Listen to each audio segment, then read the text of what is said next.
शांताकारं भुजंगशयनं पद्मनाभं सुरेशं विश्वाधारं गगनसदृशं मेघवर्णं शुभांगं लक्ष्मीकान्तं कमलनयनं योगिभिध्यानगम्यं वंदे विष्णु भवभयहरं सर्वलोकैकनाथं।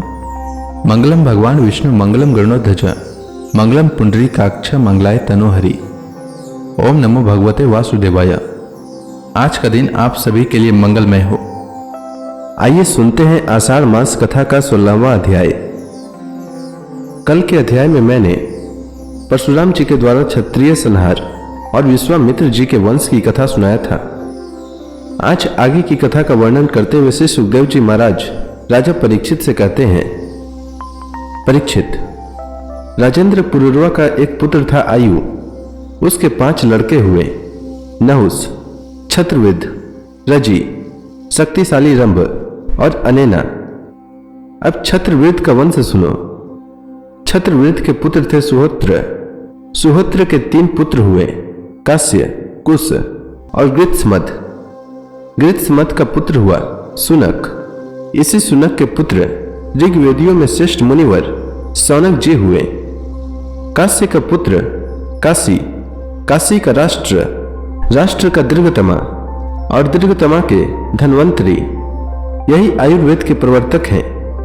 ये यज्ञ भाग के भोक्ता और भगवान वासुदेव के अंश हैं। इनके स्मरण मात्र से ही सब प्रकार के रोग दूर हो जाते हैं। धन्वंतरी का पुत्र हुआ केतुमान और केतुमान का भीमरथ, भीमरथ का दियोदास और दियोदास का द्युमान, जिसका एक नाम प्रतर्दन भी है। यही द्युमान शत्रुजित, वत्स, ऋतध्वज और कोल्यासु के नाम से भी प्रसिद्ध है। द्युमान के ही पुत्र अलर्क आदि हुए।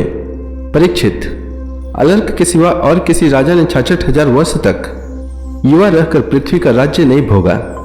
अलर्क का पुत्र हुआ संतति, संतति का सुनित, सुनित का सुकेतन और सुकेतन का धर्मकेतु और धर्मकेतु का सत्यकेतु, सत्यकेतु के धृष्टकेतु, धृष्टकेतु के राजा सुकुमार, सुकुमार के वितिहोत्र, वितिहोत्र से भर्ग और भर्ग से राजा भार्ग भूमि का जन्म हुआ। ये सब के सब छत्रवीर्त के वंश में काशी से उत्पन्न नरपति हुए। रंभ के पुत्र का नाम था रभस। उससे गंभीर और गंभीर से अक्रिय का जन्म हुआ। अक्रिय की पत्नी से ब्राह्मण वंश चला। अब अनेना का वंश सुनो। अनेना का पुत्र था सुध, सुध का सुचि, सुचि का त्रिककुद और त्रिककुद का धर्मसारथी। धर्मसारथी के पुत्र थे शांतरय। शांतरय आत्मज्ञानी होने के कारण कृतकृत्य थे। उन्हें संतान की आवश्यकता न थी। परीक्षित, आयु के पुत्र रजी के अत्यंत तेजस्वी 500 पुत्र थे। देवताओं की प्रार्थना से रजी ने दैत्यों का वध करके इंद्र को स्वर्ग का राज्य दिया, परंतु वे अपने प्रहलाद आदि शत्रुओं से भयभीत रहते थे। इसलिए उन्होंने वह स्वर्ग फिर रजी को लौटा दिया और उनके चरण पकड़कर उन्हीं को अपनी रक्षा का भार भी सौंप दिया। जब रजी की मृत्यु हो गई, तब इंद्र के मांगने पर भी रजी के पुत्रों ने स्वर्ग नहीं लौटाया। वे स्वयं ही यज्ञों का भाग भी ग्रहण करने लगे। तब गुरु बृहस्पति जी ने इंद्र की प्रार्थना से अभिचार विधि से हवन किया। इससे वे धर्म के मार्ग से भ्रष्ट हो गए।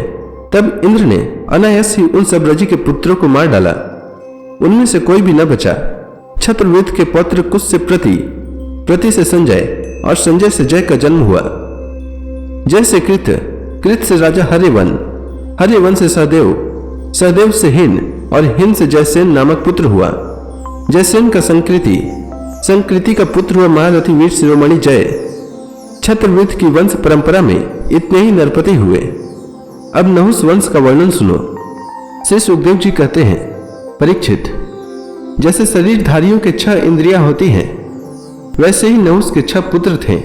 उनके नाम थे यति, ययाति, सन्याति, आयाति, वियति और कृति।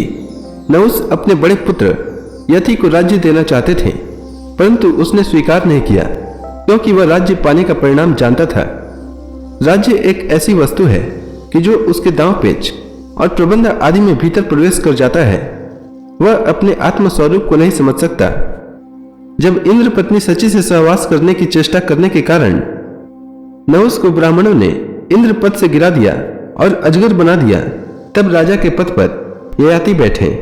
ययाति ने अपने 4 छोटे भाइयों को 4 दिशाओं में नियुक्त कर दिया और स्वयं शुक्राचार्य की पुत्री देवयानी और दैत्यराज वृषपर्वा की पुत्री शर्मिष्ठा को पत्नी के रूप में स्वीकार करके पृथ्वी की रक्षा करने लगा। राजा परीक्षित ने पूछा, भगवान शुक्राचार्य जी तो ब्राह्मण थे और ययाति क्षत्रिय, फिर ब्राह्मण कन्या और क्षत्रिय वर का प्रतिलोम विवाह कैसे हुआ? इसके आगे की कथा में श्री सुखदेव जी महाराज क्या कहते हैं वह मैं कल के अध्याय में सुनाऊंगा। तब तक के लिए भगवान हरि का नाम लेते रहें। तो प्रेम से बोलिए भगवान विष्णु की जय, श्री कृष्ण भगवान की जय, श्री राम भगवान की जय, समस्त देवी देवताओं की जय।